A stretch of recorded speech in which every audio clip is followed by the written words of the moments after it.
cool out there. Stay cool is right. All right, here's something cool. Next July, our nation will be celebrating its 250th birthday. And each week over the next year, we're going to be digging into our state's past, present, and future. I've really been enjoying these stories so far. This morning, we're headed to East Granby, where a unique chapter of American history lies beneath the surface. Channel 3's Erin Connolly shares the story of the old Newgate prison and copper mine. This wasn't the way that the miners and the prisoners got in, but they're really nice for us and our visitors. From copper shafts to prison cells, Old Newgate Prison and Copper Mine is a time capsule of American ideals, failures, and progress.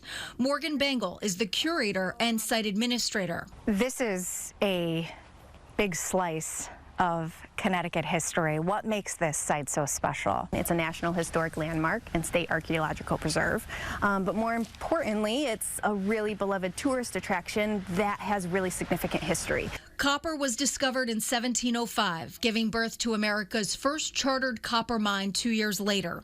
In 1773, it became the country's first state prison.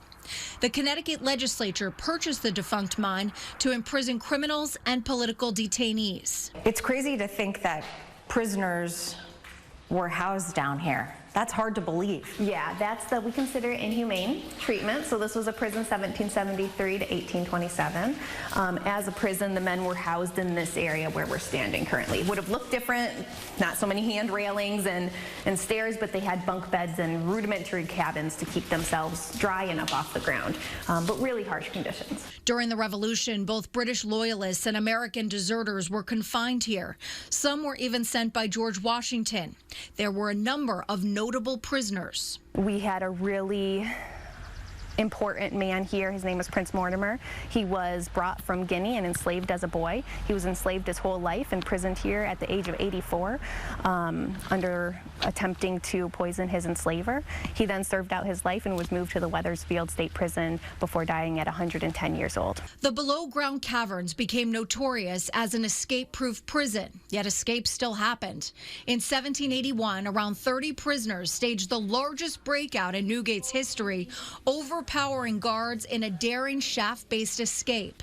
And there were other legendary tales that underscored Newgate's fallibility. We don't think the prisoners spent too much time down here because, again, it was fully dark and they were handcuffed and shackled, so they weren't just traversing it for the heck of it, except an escape attempt. So we know the first guy escaped, John Hinson. Within 18 days, he managed to get out from this shaft right here. So we just go deeper, watch your head here. The mine is consistently 52 degrees and wet. The standard 30-minute tour leads visitors around a 100-yard loop starting at 35 feet below ground and descending to 75 feet. The slope is gradual, but the footing is uneven and slanted. Some of the tunnels are quite short. So this is about 4 feet? Yeah, exactly. So this is to do the tour, you do the whole loop, which is 100 yards. And so we warn people about this tunnel in particular. Otherwise, they can go to the landing, and if they're not feeling it, they go back up at that point. After the closure in 1827, sporadic attempts to revive mining in the 1830s and 1850s failed.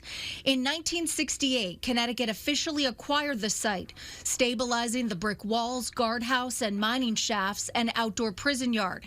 It gained National Historic Landmark status in 1972. You get 13,000 visitors in the 6-month period that you're open. What is the main thing that you hope those tourists leave and take away with them? We're hoping that people are able to have an enjoyable experience first and foremost, and then also that they're seeing the humanity in this history, that they're able to empathize with the people of our past, which will then give them the tools to critically think about our modern systems and provide empathy in those spaces as well.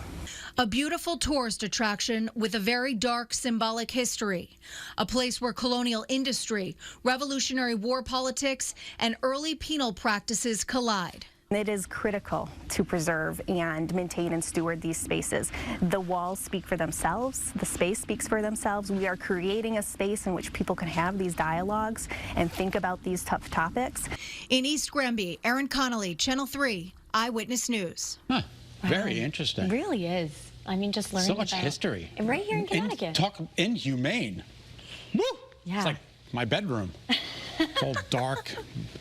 Water, 52 degrees. 52 degrees. Yeah. Anyway.